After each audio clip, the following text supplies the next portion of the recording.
Hi, my name is Melina, and thank you so much for being here because today we are going to be discussing all of the books that I have read this year so far.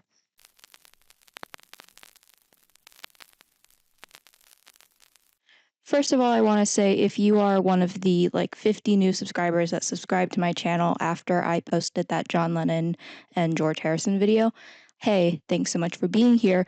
You're probably really confused as to why I come back from my 2-month long hiatus to upload a video about all of the books that I've read this year. And you're probably thinking, I subscribed because you make Beatles content. Why aren't you making more Beatles content? It's because the Beatles is not a prison that I want to make for myself. And what do I mean by I do not want the Beatles to be my prison? It's because when you make anything nowadays, if you're like a YouTuber, then you need to make content about one specific thing. I do not want my one specific thing to be about the Beatles. Yes, I'm hyperfixating on the Beatles right now, which is why I made that video, but I don't actually want to only make content about Beatles. It would drive me fucking insane. Also, that Lennison video got way more attention than I was intending on it getting. I didn't think that it was possible for any of my videos to get that kind of attention.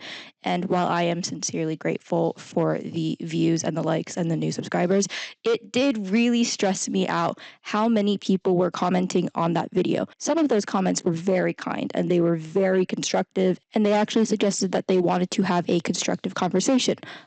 Other comments. So yeah, I don't want to make only content about the Beatles. I might make more content about the Beatles. I have no clue. I don't actually plan anything that goes up on this YouTube channel. I just have a whim one day and then I end up making that video and then we just move on to the next thing. I don't plan this channel. I had a lot of ideas about the Lennison follow-up video, but I decided to not do any of that. I said, fuck this shit. I'm just going to talk about the books that I read this year. Also, I was just far too lazy and far too busy to accurately research and write a cohesive script for the many ideas that I have for future videos. Those might still appear sometime in the future. That's not today. Right now, we are doing a totally unscripted, totally raw, unfiltered, whatever the fuck you want to call it, video about all of the books that I have read in 2025. I also want to address the change in scenery. Currently, we are in the living room of my house. I don't own a house, by the way. I have no money for that. I live with my parents, and it's my parents' house because I'm 23 years old in 2025 in the United States of America, and I have an English degree. So no, I don't have the money for a house, and I don't have the money for an apartment. They are gone for the weekend visiting my brother in Colorado, so I have the house to myself, which is why we are filming in the living room and not in my bedroom. Lola, I know you want me to throw the ball, but you didn't even give it to me. Jesus. Okay, here's a little background. So every year for the past 4 years or so, I've been setting reading goals for myself, which is basically just I want to read a certain amount of books, and maybe I'll meet that goal, maybe I won't. My record indicates that I never meet my goal. There was one year, in 2022, I think, where I had a goal of 50 books. I was very ambitious when I was younger. My goal was 50 books in 2022. I read 55. In 2023, I set my reading goal to 55 books. I only read 43. I think that's pretty good. This is also, we have to put this into context. I was in college at this time. And again, I was an English major, and I was also majoring in history and film. I was reading a lot of books for school, but a lot of the other books that I was reading in these years was for pleasure, was for fun. So I would say a good third of these books were books that I had to read for school assignments. The other 2/3 of the books that I read were for fun. Right? So let's just put that into context. In 2024, I was like, okay, let's bring this down a little bit more. My goal was to read 40 books. I only read 24 books. This is still more than half. I got 60% of the way through my goal, but it's a significant jump between 2023 and especially 2022. I did a major jump down, okay? I was not feeling it. I was like, reading is not for me. I am way too busy. I'm working at a newspaper now. I am making a magazine. There are much bigger things for me to worry about than reading books, right? So this year in 2025, I was like, okay, I'm going to be a little bit more realistic. I have a full-time job. I have a lot of other hobbies. I'm also incredibly depressed living at my parents' house. We're going to set the reading goal to 20 books that I'm going to read in 2025. I have only read 11. At my grown age of 23, I have only read 11 books. And listen, listen. I don't want you to look at me like that. I don't want you to look at me with the disappointment that is surely in your eyes, because I'm disappointed in myself as well. But I want to try and give myself excuses. The first excuse is that I work a full-time job now, and I'm so tired when I come home at the end of the day. And I know what you're thinking, oh, like everyone has a full-time job and they're able to do their hobbies. I do my hobbies. This is my hobby. The podcast that I do with my friends is my hobby. I do way more knitting than I used to do. That is a hobby. The second excuse is that I'm doing all of these other hobbies, but I can't read. And you might be thinking, why don't you just listen to an audiobook? I cannot listen to an audiobook. I've tried before.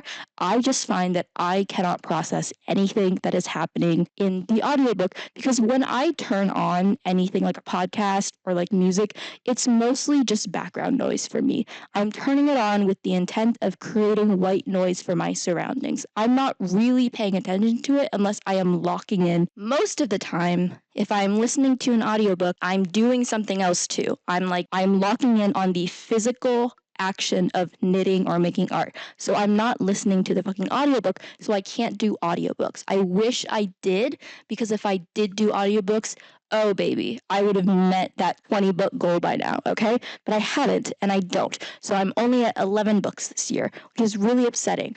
But we're trying. So we're just going to go through all of the books that I read in order that I read them. Recently in my life, I have stopped ranking things out of like 5 stars or something.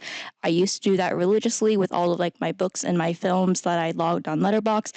I don't do that anymore, because I found that while I was reading the book, I was very much concerned with what star rating I was going to give it while I was reading it, and I wasn't actually focusing on what I was reading or what I was gleaning from the book's meaning, right? I was not paying attention to the actual contents of the book. I was more focused on quantifying it rather than qualifying it, if that makes sense. I don't know if that made any sense, but who fucking cares? I also have, I've got so many things going on right now. I've got my dog who's like begging for attention, but like I've set out time specifically to do this, so she's just wandering around. I also have the fucking Try Guys tripod on the TV. It's muted, by the way, but it's still playing on the TV. And like I'm watching it out of the corner of my eye. I'm doing so much stuff. It's crazy. My dog needs to go outside. So yeah, we're going to go through all of the books that I read this year in order that I read them. I will try to tell you what the book was about. I have a bad memory, which is caused by depression. Did you guys know that a bad or faulty memory is a side effect of mental illness? It is. I'm sure you guys know that. So most likely you are going to see me actively Googling what the fuck the book was about to try and spark some sort of memory about whatever the fuck that I read this year, because it's been a long year. It's also been the quickest year of my entire life. Oh, it's the end of September. Where the fuck did the other 9 months of the year go? Okay, so the first book that I read in 2025 was Cain by Jose Saramago. For some reason, I read this book every year for the past like 3 or 4 years or something. It is one of my favorite books of all time. Jose Saramago is I think he's Portuguese. He's a Portuguese writer. He was awarded the Nobel Prize for Literature in 1998. I believe he got that award for his book, The Gospel According to Jesus Christ, which I've also read. That one's very good. I got this book and that book as well, and a couple of other books, when I was really into my like religious literature phase, because I was really like questioning my stance on religion, especially Christianity. And you can tell that I'm still questioning that, because I have multiple videos about Christianity and like whatever the fuck is going on with that. But I was really, really interested in the way that religious authors, especially like Christian, Catholic, whatever, how they contextualize and recontextualize and sort of view Christianity through a literature lens rather than the religious lens, if that makes any sense. I love this book so much because it is about the Cain and Abel story, which, if you don't know, the Cain and Abel story is about these two brothers, Cain and Abel. They are the children of Adam and Eve. They're the first ever children born on earth, if you believe in Christian folklore. And basically, Abel is a shepherd and Cain is a farmer, and the two of them give sacrifices to God according to whatever their profession is. So Abel slaughters a lamb or something like that, and Cain gives wheat or whatever. And then for some unknown reason that the Bible does not care to explain, God favors Abel's offering more than Cain's offering.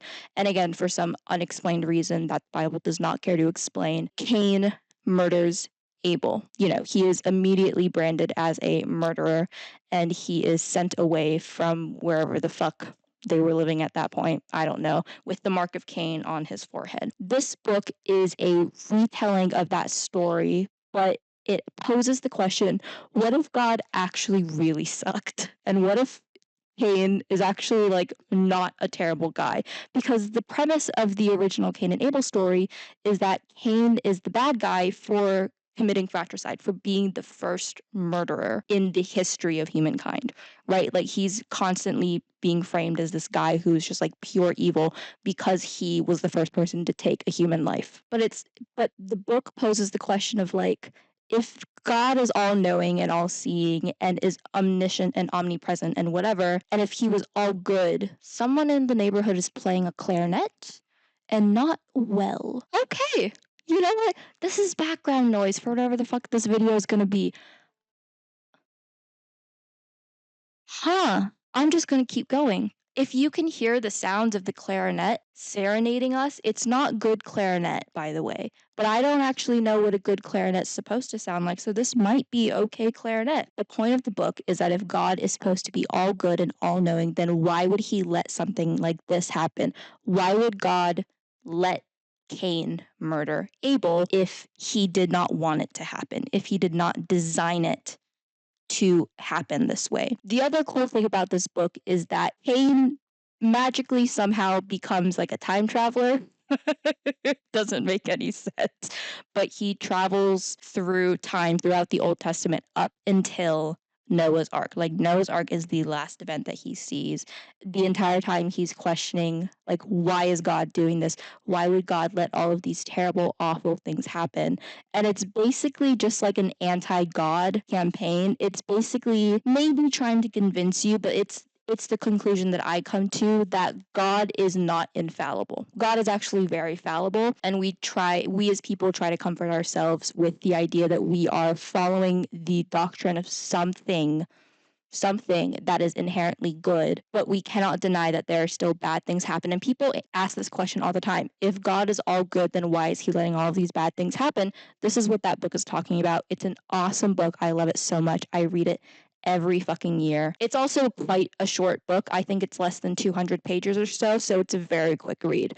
It also helps that I read it so many times, so I can just like breeze through it, easy peasy lemon squeezy, right? The clarinet is playing that one song, I don't remember what it's called, but it's like, tonight the music seems so loud. I wish that we could lose this town. You know, they're playing that song, and I think they're putting on a concert. Tonight the music seems so loud. I wish that we could lose this town. Baby, it's better this way. We heard a couple dirty things we want to say. Okay, the second book that I read this year is Comet in Moominland by Tove Jansson. This is a children's book by, I think she's Swedish. Actually, let me double check. Okay, she's either Swedish or Finnish, but she's definitely Nordic, so I'm just going to say she's Nordic. It is the second installment in the Moominland series. Late in 2024, I became obsessed with Moomin, specifically the like 90s, I think it's the 90s animated TV show Moomin. And because all of the episodes are free on YouTube, by the way, like the official Moomin account has all of the episodes on YouTube, and I watched all of it, and I was so obsessed, and I became entrenched in Moomin lore, and I read all of the wikis. I watched a bunch of YouTube video essays. I became obsessed with Moomin Land, with the Moomin trolls, with Moomin lore. And so I was like, I'm going to start reading books. So I read the first book, which is called Flood in Moomin Land or something, or like Moomin in the Great Flood. I don't remember exactly what it's called, but it's about a flood. The Moomin lore starts with a flood in the same way that all religions around the world have a flood story. By the way, did you guys know that there's no actual like geological proof that there was a huge flood in the way that like the Bible describes it, like like water entrenched the whole entire world, and the entire globe was just like covered in water for a little bit? Like there's no actual geological proof that that actually happened, but in almost every major religion around the world, there is a flood story. So historians, archaeologists, whatever, believe that there must have been some kind of like global catastrophe, maybe not as huge as like these religions describe it to be, but there must have been a global flood type situation that occurred that has been cemented in the collective memory of human history. Anyways, I think that's fascinating. Newman Moore starts with a flood, as all good things do. It introduces a lot of the characters that are iconic to Moomin canon. It introduces Snufkin, it introduces Snork Maiden, I think it introduces, or maybe Little My isn't in this book. I don't remember. I read this in January, so it's been a while. It's a very good book. It's very quick to read. It's a children's book, but in the way that like a lot of children's literature from the 20th century is, it's very deep. It's a folk tale, you know, and like folk tales are inherently deep and insightful, and they have these like huge morals that are meant to teach children something while also ultimately entertain them. This is a great book. I haven't read the third one yet. I haven't bought it yet. Okay, so the third book that I read this year was East of Eden by John Steinbeck. This is a complete 180 from fucking Comet and Moominland, but it is still on theme with Cain by Jose Saramago, because East of Eden is a retelling of not only the Cain and Abel story, but also of the Adam and Eve story of Genesis, because the book spans several decades. It goes from like the American Civil War up until World War II, basically. And the book is primarily set in the Salinas Valley of California. The beginning, like the first like 20 chapters or so, they take place in Connecticut and Massachusetts. That's where the Adam and Eve part of the story comes up. It explains like the beginning of the main family, the Trask family, and also there's this other family that we're kind of following. They're like, the book is described as like following two families. It's mainly like the one Trask family, because the Trask family is the family that is quote unquote cursed to constantly cycle through the Cain and Abel story, because the family always produces brothers or something that are in direct competition with each other, whether they want to be or not. It's just kind of, there's a little bit of that philosophical question of like, are children born the way they are, or are they raised to be the way they are? Like, is this nature or is this nurture? There's also a lot of philosophical questions about life and death, about our place in the universe, about our relationship with God and religion, our relationship with each other, even as these characters fall in love and have their hearts broken, and as their sensibilities are sort of put to the test when they encounter a relationship. But if I had to whittle the book down to its bare bones regarding what it's about, I would say that it's mainly about the relationship between brothers, especially when those brothers are the son of a man who is incredibly lonely, who doesn't really have anything in his life, who's incredibly troubled and heartbroken, and just a mess of a man who cannot express these emotions. Like, what does that father's shortcomings and troubles do to his sons, and how does that trauma and how do those stresses impact the generations that follow? That's what I would say the book is about at its bare bones, but it's about so much more. I have so much trouble describing what this book is about, because it is like so far my favorite book that I've read this year. I think it's one of my favorite books ever. It is so fantastic. I read this so quickly, and it's like 500 pages or so. Yeah, my copy is about like 550 or something like that. It's a big book, and I try not to read big books anymore, because I only have one life on this God's green earth, and I want to read as much books as I can. But also I do have to reckon with the fact that a lot of the books that I want to read are longer books. Anyways, so this book is about like brothers and their competitiveness and their jealousy towards each other, and the way that brothers oftentimes, even though that they are raised together by the same person, they're not raised the same at all, and they might not even they might not be alike at all in any way whatsoever. And it's how they compete with each other for their father's affection, but also how they or can they overcome their struggles and their father's grief, and how they can sort of close that cycle of abuse and depression and things like that. Awesome book. It was adapted into the film starring James Dean. If you've seen that film, it's also being adapted into a Netflix miniseries. I think Florence Pugh is starring in that show. I'm not super excited. I'm not super jazzed for that, but I'll watch it. Maybe I might watch it. I have no clue. Anyways, East of Eden, awesome book. I highly recommend that everyone read it. I understand that people might not be interested in it because it is so religion heavy. It is not heavy, but I think that it's beautifully written. I also like that it's semi-autobiographical because the second family that this book kind of follows is the Hamilton family, and I think John Steinbeck is descended from the actual Hamilton family. Like this book contains a slightly fictionalized history of the Hamilton family that Steinbeck descends from.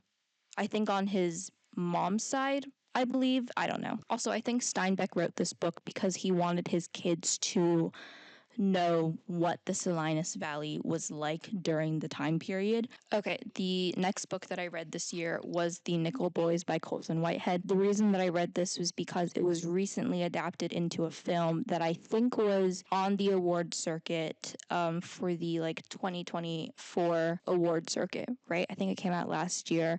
I haven't watched the movie yet. I want to watch the movie so badly because I think I would like the movie more than I liked the book, which isn't to say that I didn't like the book. I really liked the book.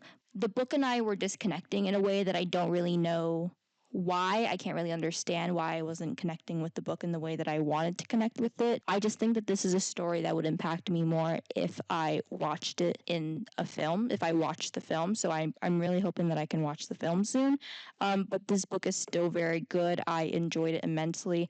I thought Colson Whitehead is a phenomenal writer. He's very descriptive. It's also quite emotional to me, I think. Let me go back through this. If you don't know, The Nickel Boys is about a boy named Elwood Curtis, and he is sent to a juvenile reformatory school called Nickel Academy. It's set in 1960s Tallahassee, so obviously segregation is still happening at this point when the book is set. It is very deeply troubling, especially once Elwood gets to the reformatory because of how deeply segregated everything is and how violent it is against Black kids. The ending is insane. And the entire time I was reading the book, I was like, this is good. Like, I know that this is a good book. It's just not hitting me in the way that I want it to hit me. If that makes sense, like, it's not speaking to me in a way that would make this book like a 10 out of 10, one of my favorites of all time.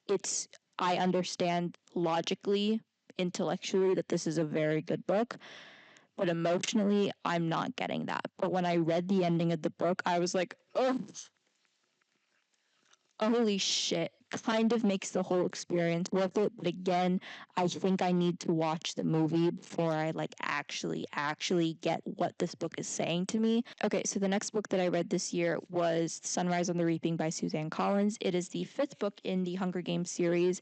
I do want to say right off the bat that I have not read The Ballad of Songbirds and Snakes, and I never will because I actually have no intention of reading a book from the perspective of the fascist dictator of Panem when he was in his swing era. I'm not super interested in that. I've heard from people that it's very disturbing, like his narration is quite disturbing. I have watched the movie. Like, I did watch the movie because I am nothing if not a Rachel Zegler fan. And if Rachel Zegler is something, then I will be watching it. No, I did not go see Romeo and Juliet because I could not get to New York. And I did not see her in Evita because, again, I could not get to London on such short notice. So I did watch The Ballad of Songbirds and Snakes movie, but I did not read the book, and I don't intend on reading the book, but I did read Sunrise on the Reaping because I was like, oh my god, it's about Haymitch, and it's about his story. Also, Suzanne Collins only writes a Hunger Games book when she has something to say about the current socio-political state of the United States. So what does she have to say this time? Oh, it was so good. I liked it a lot. Suzanne Collins is I think we've all said this before. I think we can all acknowledge that Suzanne Collins is not the greatest of writers by any means necessary, but she gets her point across and she gets her lessons across in a very clear and concise way that even I think the stupidest people will understand. I truly believe that. And I think that if you read The Hunger Games, if you read any Hunger Games book and you completely miss the political messaging of these books, then you are a moron. And I'm going to say that without pulling any of my punches because these are these are so easy to understand. They have a political message that is completely hard to miss. Like, there's no way that you can miss what Suzanne is saying about the nature of politics and media and the way that we capitalize off of these horrible, awful, cruel things that are being done and what we do to underserved, marginalized groups.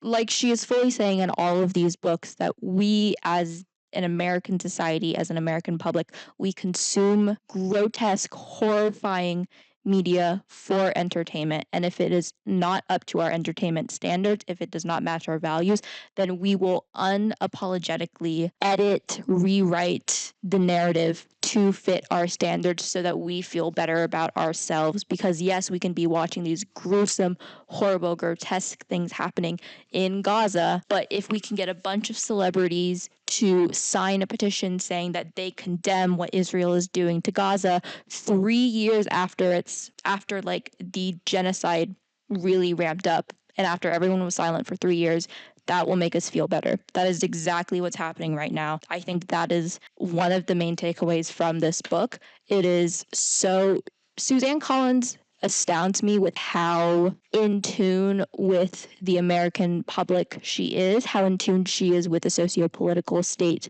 of the world. And I don't read YA anymore. What I remember from my like YA dystopia that I read in middle school, they did not have the clear political messaging that The Hunger Games had and still has. Like, they were not making a point about how the dystopian, overly policed worlds that they're writing about, they're not making comparisons to our current society. They're just saying this could happen without fully realizing this is happening right now. And it's been happening since 2015, 2014, whatever. We did not want to notice it back in 2014, back in 2015. But now we are being forced to notice it because surveillance is everywhere, right? This is a good book. I suggest everyone read this book. I suggest that everyone read The Hunger Games, like, in general. Like, don't watch the movies. Like, the movies are good. I like the movies. I'm not saying to boycott the movies, but if you're going to engage in Hunger Games, I do suggest that you read the books first,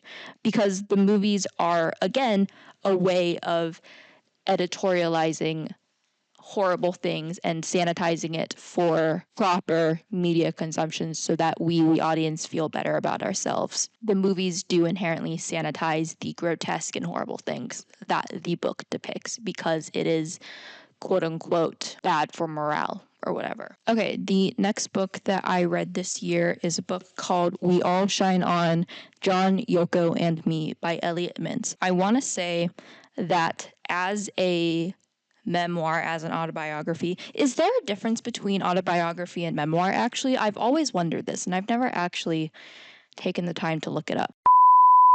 Okay, according to Britannica, an autobiography is an account of a person's entire life, but a memoir usually is only about one part of a person's life. Okay, this makes sense. I would say this is more of a memoir because this book is mainly focused on Elliot Mintz's relationship with John and Yoko, both as like individual people and as a couple, like John and Yoko. Elliot Mintz is, I think he's still alive. Elliot Mintz is a friend of John and Yoko's. He, I think, eventually became their publicist at one point during like the late 70s, but he was a radio show host. He was a radio DJ, I believe, and he became one of the Lennons' most trusted, closest. And I think that as a memoir itself, like as a look into Elliot Mintz's life during the 70s and like 1980, I think as a memoir, it's quite poor. Like, I did not come out of this book knowing anything about Elliot Mintz, not caring anything about him at all. But I think that what makes this book interesting is that Elliot Mintz gives us a up close, personal, and totally unique look at who John Lennon and Yoko Ono were in the 70s and what they were like as a couple, what they were like separately. I think that when you are focusing on the book through that lens, through who John and Yoko were from the viewpoint of a close personal friend who they trusted with like secrets and things like that, I think that's very interesting. But if you just want me to be like, what do you think about Elliot Mintz? I could care less about that. I think that this is really bad. I think that when he's talking about himself and his own life, I think it's really fucking boring. And I think that he kind of does that to himself with the framing of the book. Because automatically you read the title, John, Yoko, and Me, people are automatically going to latch on to the John and Yoko part, because that's the part of history that people actually care about. That is a pairing that people have a lot of feelings about, whether or not you are a Beatles fan, because the general consensus of contemporary history is that Yoko Ono was the one who broke with the Beatles and John Lennon was a member of the Beatles. So when you have John and Yoko together, you almost automatically know what this is going to be about, and you are automatically tuned in because it's John and Yoko. Like, these are two huge names that have a huge weight attached to them. No one cares about Elliot Mintz. I'm really sorry, this sounds really mean. No one gives a fuck about Elliot Mintz. Elliot Mintz is merely the vehicle through which people can hop on and explore John and Yoko. Anyways, this was a fine book. I do truly think it's just fine. It did cement my conclusion that John and Yoko, this might actually be really controversial. I do not think that they are good for each other. I think that as public figures, they align with each other very well. They have very similar sensibilities and they match each other's freak in an astounding way. But as a couple, as a relationship, as a pairing, I think they're actually quite bad for each other. I think that their relationship is actually quite insane. It is very well documented that John Lennon is the type of person to prance around and proclaim himself as somebody who likes to take charge, likes to make decisions. But it is also well documented that John Lennon likes for somebody else to take control. He likes someone to make his decisions for him, whether or not that's because of his insanely deep, like, abandonment issues, his poor relationship with his father, his poor relationship with his mother, like his dysfunctional childhood. That's probably a huge reason as to why he was the way he was. It's very clear both in like Beatles time and especially like post Beatles time when he's with Yoko that he wants someone to make his decisions for himself, but that ultimately does not lead to a person. That just leads to like a little man child. But Yoko Ono it's also been well documented that Yoko Ono made all of John's decisions for him. Like, she was in charge of his life in a way that I think it's probably what they thought was good for them and for their relationship, but just as an outsider, I think it's incredibly destructive and toxic and overly codependent in a way that people should not be. Like, obviously, people, we need to have community, we need to have connection with other people, and we need to like have enough humility to understand when people are right and when people's decisions are better than your decisions, right? We need to have that humility, but we also as people need to take control of our own lives, and we need to have the ability to make our own decisions. And I think that the fact that in their relationship, Yoko made all of the decisions and John deferred to her in every single way, I just don't think that's how a healthy relationship should be. And again, maybe that worked for them. I don't know. I don't really think it worked for them simply because of the whole Lost Weekend situation when they were separated for like a year and a half and he was with May Pang. I think they matched each other's freak. I don't think their relationship was good or ideal in any way. That's just my opinion. And again, he's been dead for 40 years now. So who fucking cares? The book is fine. If you want to read it, go ahead. You're definitely going to learn a couple of things about John Lennon and Yoko Ono. But again, the book is fine. Okay, and then the next book that I read is The Lives of the Caesars. It was written by Suetonius in, I think, the first century, sometime in the second century. I don't remember when this was written, but it was translated by Tom Holland. And when I say Tom Holland, I don't mean Spider-Man. I do mean like the author and translator Tom Holland. I think I've actually read another one of his books, but I don't remember. Okay, yes, this book was written by a Roman guy named Gaius Suetonius Tranquillus, written in the early 2nd century AD. Okay. This translation was recently published this year, I believe. I saw an ad for it in The Guardian, and I was at a basketball game watching my cousin play basketball. Basketball is the one sport that I'll actually watch because I understand how basketball works. I used to play basketball, so I actually do know what's happening in basketball, but I'm not a sports person, so I do still get bored. So I was reading an article from The Guardian about this book because it was reviewing the book and being everyone should read this book if you are even remotely interested in the Roman Empire. And I was like, I am interested in the Roman Empire. And then there was a link to buy the book, and it was $30. And I was like, I don't have the money for that, but I'm going to buy it anyways.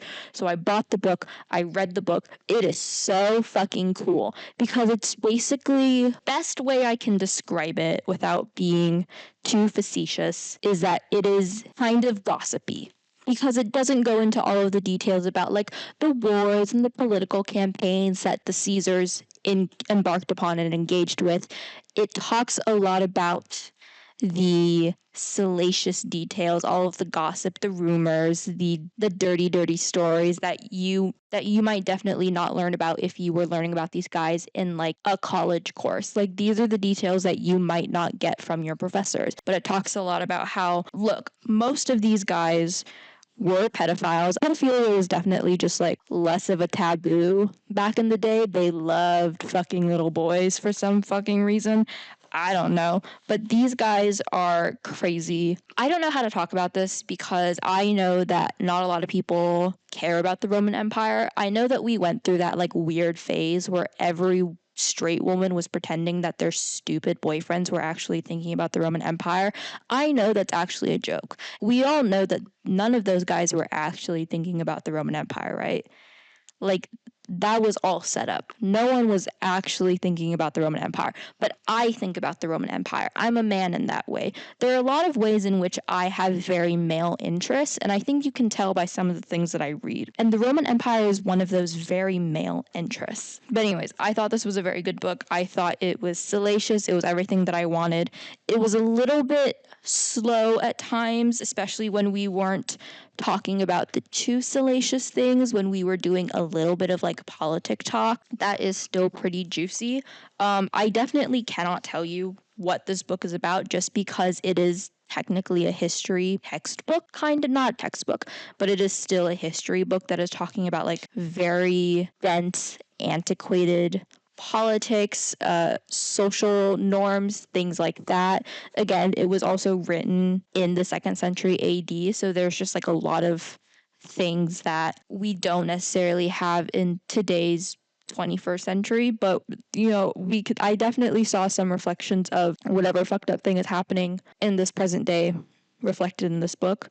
It's awesome. If you are remotely interested in the Roman Empire, especially if you are interested remotely in the Caesars and that line of emperors, I would read this book. This copy is, I think, 300 pages or something like that. It's a beautiful cover, by the way. I adore this cover so much. The next book that I read this year is Notes to John by Joan Didion. I didn't know this at the time of buying the book, but apparently there was a lot of controversy about the book's publication because it was published from a bunch of her, not notes, but sort of journal entries regarding her relationship with her daughter Quintana when Quintana was going through an extremely volatile period in her life, depression, suicidal ideation, alcoholism, things like that, right? And it's basically each journal entry sort of details Joan Didion's meetings, appointments with her psychiatrist talking about Quintana. And apparently there's a lot of controversy about it because it was published post-mortem, Joan Didion is dead. I actually didn't know that Joan Didion was dead before I read this book, and then I was reading this book and I was like, oh wait, she's dead? I thought she was still alive. I don't know. I'm not a huge Joan Didion head. I've read one of her books. Which one did I read? I think I read Play It As It Lays, and I was like, this is fine. I'm not in love with this, but I was like, it's not bad. But I'm not a huge Joan Didion head, and when I read this, I wasn't really expecting too much, but I was like, this could be good. I think this is fine. I also haven't read any of her essays. Play It As It Lays is fiction. I haven't read The White Album. I haven't read Slouching Towards Bethlehem. I have that book. I have Slouching Towards Bethlehem. I've been meaning to read it. I think I started it, and then I read the first page and I was like, I have homework to do. Why am I reading this right now? I have to write 3 papers that are due tomorrow. So I never actually ended up reading Slouching Towards Bethlehem, but I did read this. Again, it's fine. It's not really anything to write home about. And again, there's a lot of controversy around this book because it was published post-mortem, and obviously she never intended for them to be published. So it's like, should I have read this in the first place? A lot of ethical quandaries that I didn't know about before I started reading, and I only learned about after I finished the book when my friend who is a Joan Didion head told me about those ethical quandaries, and I was like, fuck. I can't undo what I've read. Like, I cannot unread this, but whatever. The next book that I read is actually the worst book that I've read this year. It's John and Paul, A Love Story by Ian Leslie. I hate this book so much.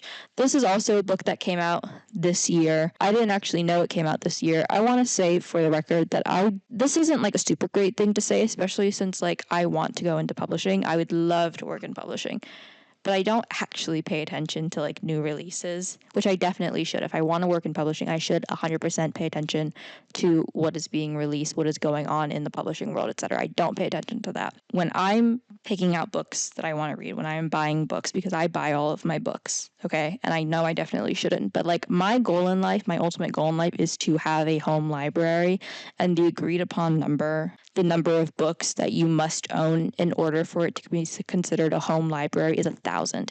I am only at like 350, which is a lot. I'll admit that's a lot of books, but I want to get to 1,000, so I buy a lot of my books. I buy all of my books.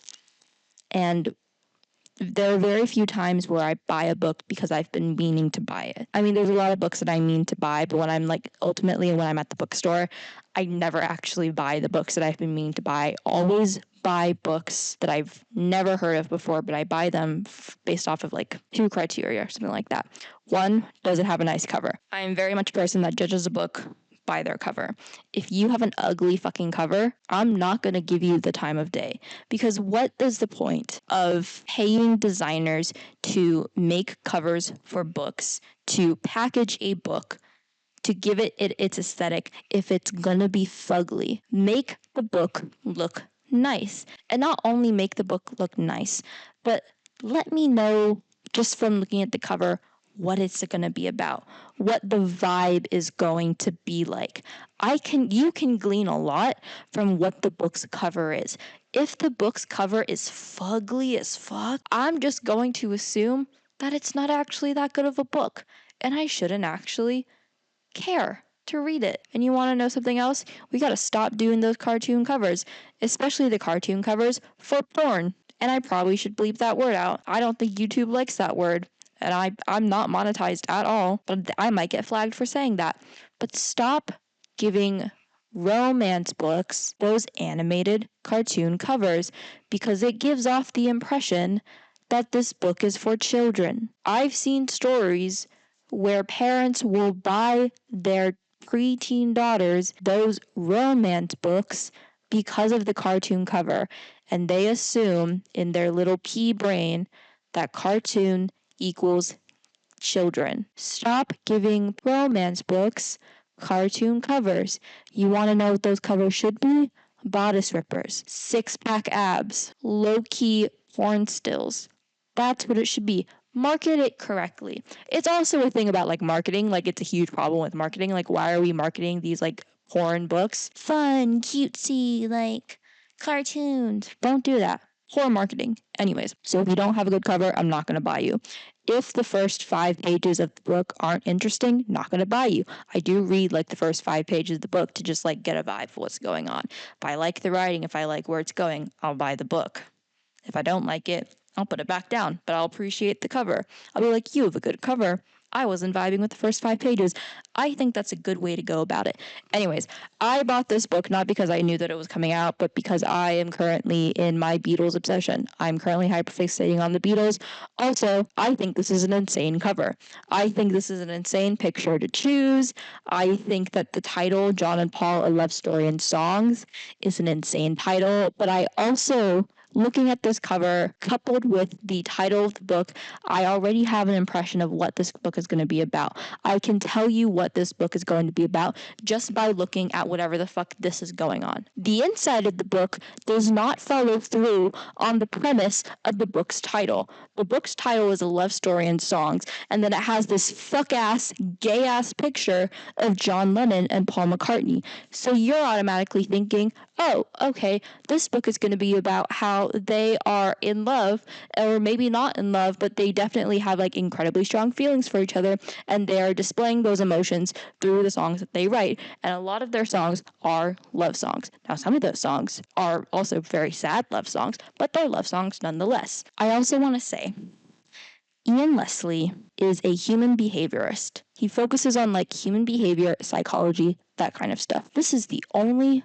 book about the Beatles that he has ever written. His other books that he's written are about human behavior and psychology. He wrote this book, and it says in the acknowledgement section at the back, at the end of the book, he wrote this book because he wrote a blog post about the 50 best Paul McCartney songs of all time, or something like that. And people really liked that blog post, so he was like, oh, I should write a book about this. That's not how you write books, actually. People just like listicles. We have been brainwashed by BuzzFeed to like listicles. They don't want a book. They want a listicle. So he wrote this in response to people enjoying his listicle, and it pisses me off because the beginning and the end of the book are good. The beginning is good because it talks about John Lennon and Paul McCartney's separate childhoods and how their childhoods shaped them into the person that they became. It's about psychology, right? Like it gets into the psyche of their child brains and how the events, the traumatic or so events of their childhood shaped them to who become. It's very much a like, this is how they were nurtured type of way. Right? And the ending of the book is very interesting because it's about their divorce and the 70s when they were apart and what they were trying to say to each other through their songs. And like the ending of the book, especially when I say like how they were trying to speak to each other through their songs, is what I thought the entire book was going to be about. How they're trying to speak to each other through their songs, how they're trying to say things that they can't really say out loud to each other, how they're trying to communicate through their songs, right? And a little bit of the book is about that. To me, Ian Leslie is less interested in analyzing John and Paul's actual relationship with each other, their relationship to music, and how music is the way that they communicate with each other. He's not interested in analyzing the songs themselves and what the double meaning of some of their lyrics could be, right? He's not actually interested in how John and Paul are essentially creating this huge mythos, this huge surreal love story between the two of them through the songs that they wrote together, that they wrote separately, that are attributed to the Lennon-McCartney songwriting partnership. He's not interested in that. Ian Leslie is not interested in that. He is interested in being a music critic, and then occasionally talking about what John and Paul are going through at the time that they wrote these songs, what's going on in their life, which you could totally just glean from Wikipedia. He's not interested in actually exploring who John Lennon and Paul McCartney are together and as a duo. He just wants to talk about this is what this song is about. And this is coincidentally what is happening at the time that the song was written. It's fucking bullshit. The premise of the book is so interesting because you think that you are going to get a book analyzing John and Paul's relationship and looking at their relationship, recontextualizing their relationship and maybe what they meant to each other, what they were trying to say to each other through their songs, which is one of the main ways that they initially bonded together. You think that's what the book is going to be about, and then the book is a load of horse shit. I hate this book so much. It made me so fucking angry. I was like, this could have been a really good book, especially since he is a human behaviorist. He knows human psychology. He could have totally psychoanalyzed these guys to the ends of the earth. And he definitely could have, and you definitely can, because they're two of the most fucked up people in the world. They're so fascinating, and he didn't do that. And there is nothing that pisses me off more than a super interesting premise, an incredible premise about two super cool guys, and then just wasting the premise. Just fully just going off the rails. Fucking sucks. I hate this book. If you like this book, fine. whatever. Fuck you, Ian Leslie. I'm in your house. You're not a good writer, actually. He's actually not a very good writer. So never fucking talk about the Beatles again. Okay, and then the next book that I read is a book called Tramps Like Us by Joe Westmoreland. It was originally published in like 2001, but then it went out of print, and now it is back in print like fairly recently or something like that, because I guess I've never heard of this book before I picked it up, but it is a very beloved novel within the queer community because it talks about, or it's an ode to the generation of queer men, of queer people that was lost due to the AIDS crisis. Incredibly sad. And when I realized it was about the AIDS epidemic, I was like, ugh. Because not to say that the AIDS epidemic isn't important, it is so incredibly important to queer history, to American history as a whole. It is incredibly devastating that we let that happen. Fuck Nixon. Not Nixon. Fuck Reagan. I hate you. I hope you fucking die. I think he's alive. Is Reagan alive? Doesn't matter. Anyways, I don't give a shit about that guy. But when I found out this was about the AIDS crisis, I was like, God, I don't want to read another queer story about the AIDS crisis, because every queer story, and not to be a bitch, every queer story from like 1992 to the present day has AIDS. You cannot escape AIDS. There's always going to be AIDS. There's always going to be an AIDS scare in a story with a queer plot or even a queer subplot, right? And again, it's incredibly important that we reckon with this history, that we know this history, that we are familiar with it, but it adds a level of, it's kind of the same way that Hollywood always tells stories about Black pain, you know, like we sort of capitalize off of Black pain. It's kind of similar to that. We are always capitalizing off of queer pain, queer trauma, and like this awful, traumatic, horrible thing that happened to the queer community is still happening, right? That being said, the AIDS epidemic plot only occurs in the last like 100 pages or so. This is like a 350 page book, and really the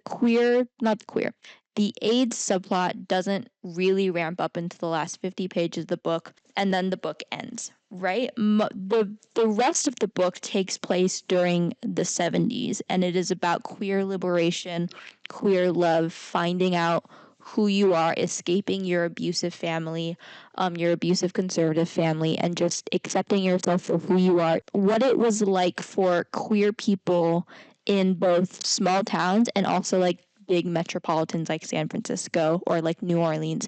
What is it like for queer people to be alive, to be queer, but also to just be a regular part of society? I think that's really integral because we always, in queer stories, we always view them as the other, or we always set them apart from quote unquote like straight people, like from the normal world, quote unquote.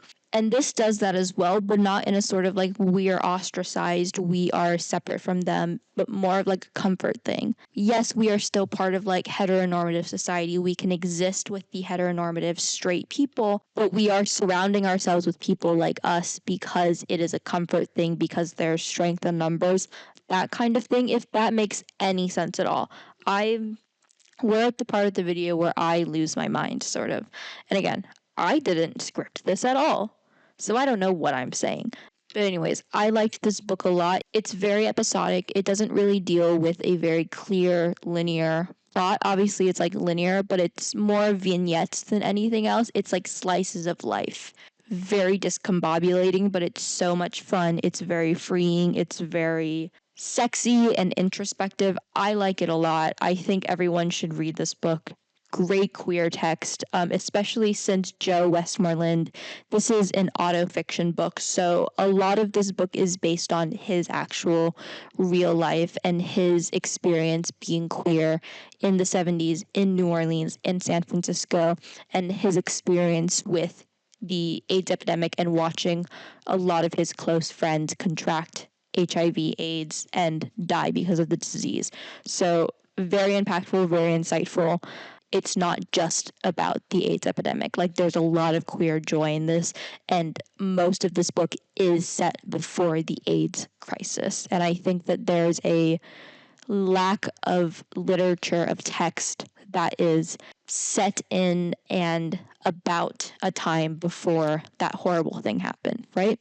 Okay, and then the last book that I read this year is called A Muzzle for Witches by Dubravka Uklesek. It's less of a novel. It's not a novel at all. It's the best way I can describe it. It's like a transcript of an interview that Yugoslavian writer, thinker, genius of her time, Dubravka Uklesek, had with a literary critic called Merima Omeragic. I'm definitely mispronouncing it because I don't speak.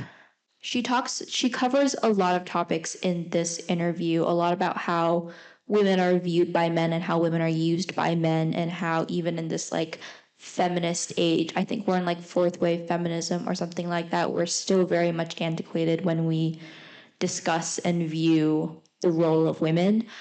She also talks a lot about how we do so many things for attention that ultimately harm us, and how our existence is all about self-harm and things like that, or like our existence as a species is about self-harm and how we constantly inflict harm upon ourselves.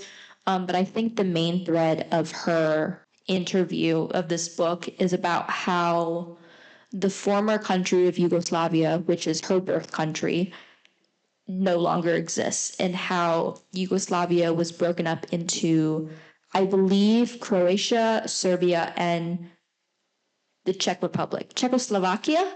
I don't know if Czechoslovakia is actually a thing anymore. Let me Google.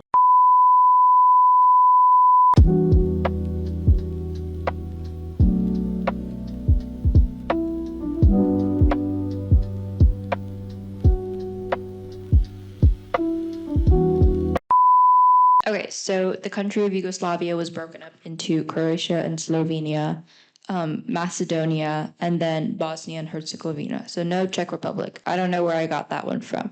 But she's basically talking about how her country no longer exists. Like, there is no longer a country of Yugoslavia. Where she is from specifically, it has been integrated into Croatia, and how the country of Croatia has sort of become a fascist dictator state in which the government is enforcing Croatian values, Croatian history, Croatian culture upon the people, even if the people themselves do not identify as Croatian, even if they identify themselves as Serbian or as Yugoslavian or something else entirely. But the Croatian government is erasing all other histories, all other cultures that have nothing to do with Croatia, even though Croatia only declared their independence in 1991. Like, they're a very young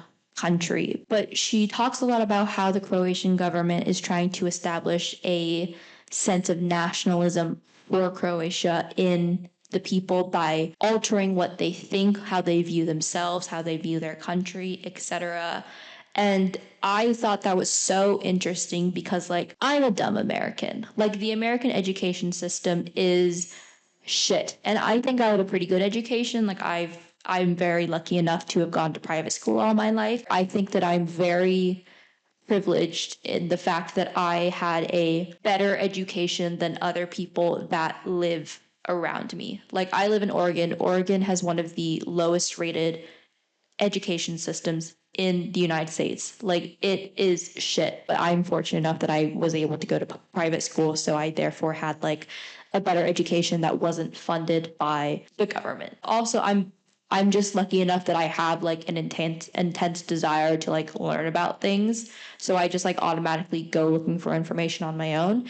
But anyways, I just thought it was so interesting that she formed for me that it's not only the United States that is descending quickly into fascism, that fascism isn't just a Western, quote unquote, Western concept. I know that like we think of Europe as like also very Western, but like when we think of Europe and like Western, we mostly think of the United Kingdom, of France, of Germany, you know, all of these like huge metropolitan countries, all these huge metropolitan cities, right? London, Paris, Berlin, things like that, even though like a bunch of shitty things did happen in Berlin. But when we talk about like Western Europe or something like that, Yugoslavia, Croatia, Macedonia, those aren't considered Western Europe. Those are very Eastern Europe, things like that.